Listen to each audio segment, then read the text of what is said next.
किन कयंगनमा चंदन गछ उगलत रे गन हे। किन कर अगना चंदन गछ उगलत रे गन हे। आए किन कयंगनमा होरिल भेल महलिया भेल सोहर हे। आए किन कयंगनमा भेल होरिल महलिया भेल सोहर हे। बाबा के अगना चंदन गछ उगलत रे गन हे। बाबा के अगना चंदन गछ उगलत रे गन हे। आए भैया के भैल होरिल वह मिलिया भेल सोहर हे। आए भैया के भेल होरिल वह भेल सुंदर हे। घर से बाहर बेली सासु की मुँह मन रेखल हे। घर से बाहर भेली सासु की मुँह मन रेखल हे।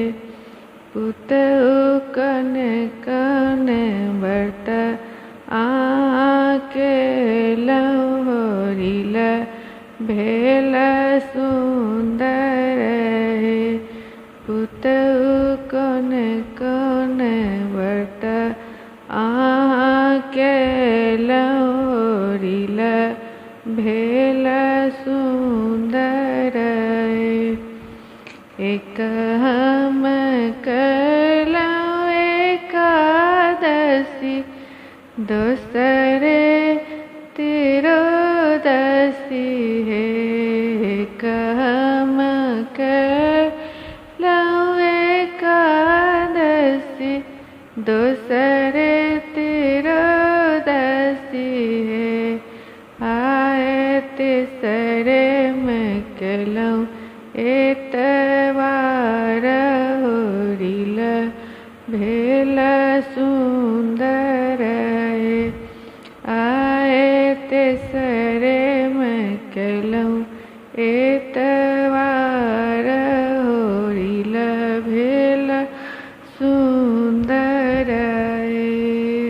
घर से बाहर भेली सासु मुँह मानी रेखल हे। पुतहु कन कन फल खेलौं होरिल भेल सुंदर हे।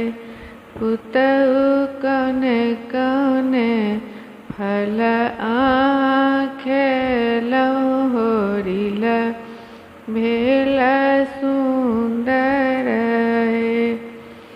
एक फल खेलौं हम सेव दोसर फल नारियल हे।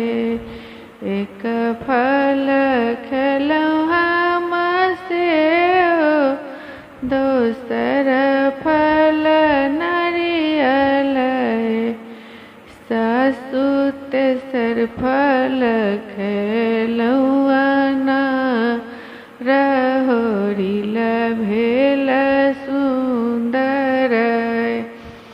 सासु तेसर फल खेलौं हम अनार होरिल भेल सुंदर हे।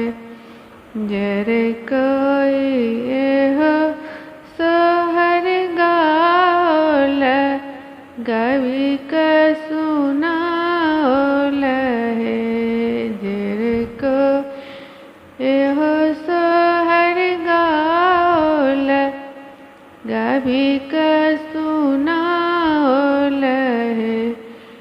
ललना तेन कर बस बैकुंठ परम फल पाओल आए तिन कर बस बैकुंठ